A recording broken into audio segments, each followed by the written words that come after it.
pertemuan kali ini Ustazah akan menjelaskan tentang musim hujan. Teman-teman, Indonesia adalah negara yang memiliki dua musim, yaitu musim hujan dan musim kemarau. Musim hujan terjadi ketika bulan Oktober sampai Februari.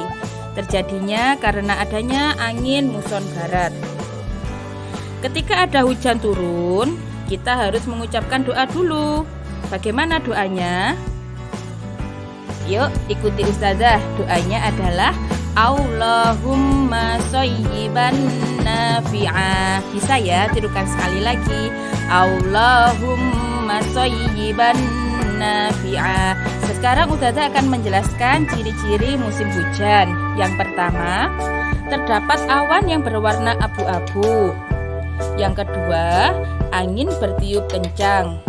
Yang ketiga, suhu udara menjadi lebih panas atau lebih tinggi. Jadi kalau musim hujan, teman-teman akan sering merasa gerah atau kepanasan. Kemudian ada juga suara guntur atau guruh. Nah, sekarang Ustazah akan menjelaskan tentang proses terjadinya hujan. Proses terjadinya hujan berawal dari sinar matahari yang membawa energi panas. Nah, air yang ada di permukaan bumi seperti di laut, di danau, di sungai, dan juga di waduk akan menguap karena energi panas tersebut, sehingga menghasilkan uap-uap air. Uap-uap air itu nanti akan terangkat ke udara dan mengalami proses pengembunan. Karena udara yang semakin rendah, maka titik-titik embun menjadi semakin padat dan menjadi awan. Angin akan membawa awan ke tempat yang suhu udaranya lebih rendah. Ketika awan sudah tidak mampu menahan uap-uap air tadi, maka akan turun hujan. Sekarang Ustazah akan menjelaskan tentang peralatan yang bisa kita gunakan saat musim hujan. Yang pertama, kita bisa menggunakan jas hujan atau mantel. Kemudian kita bisa memakai sepatu boot supaya kaki kita tidak basah. Dan kita juga bisa memakai payung. Ketika di dalam rumah dan udaranya terasa dingin, kita bisa memakai jaket dan juga kaos kaki. Nah, teman-teman, makanan yang sering kita makan pada saat musim hujan, kan musim hujan udaranya terasa dingin.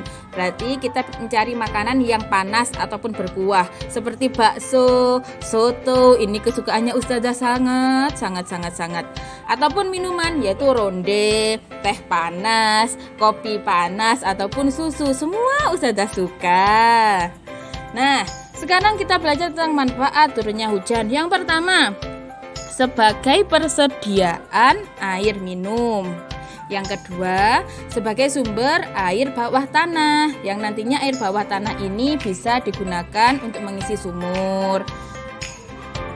Yang ketiga, untuk menyuburkan tanah. Yang keempat, mendukung keberhasilan bercocok tanam. Jadi para petani itu selalu bercocok tanam atau menanam tanamannya ketika musim hujan supaya tanamannya nanti mendapatkan air yang cukup dan bisa tumbuh dengan subur.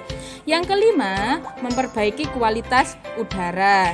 Jadi udara yang kita hirup itu kan sering terjadi polusi udara, banyak kendaraan, kemudian ada polusi udara yang dari pabrik. Nah, ketika hujan turun, nanti udara-udara yang kotor tadi bisa dibersihkan. Seperti pada saat kita menyiram. Kita menyiram itu kan kita pakai air ya, kemudian debu-debunya itu bisa hilang, sama seperti hujan tersebut. Sekarang bencana yang sering terjadi pada saat musim hujan. Sebenarnya teman-teman, hujan itu adalah rahmat yang dikirimkan Allah untuk manusia yang ada di bumi. Tetapi karena kelalaian manusia, karena sikap manusia yang suka merusak alam, jadi hujan itu menimbulkan sebuah bencana. Contohnya bencana yaitu bencana banjir. Kemudian juga bencana longsor. Bencana banjir ini teman-teman terjadi karena manusia itu suka membuang sampah sembarangan, sehingga ketika air hujan turun tidak bisa mengalir ke sungai karena sungainya sudah dipenuhi dengan sampah. Sedangkan longsor teman-teman terjadi karena manusia itu suka menebang pohon sembarangan. Kemudian ketika hujan turun, tanahnya menjadi longsor dan jadi merugikan masyarakat. Demikian materi yang bisa Ustazah sampaikan kepada teman-teman. Jangan lupa untuk terus dipelajari di rumah ya teman-teman.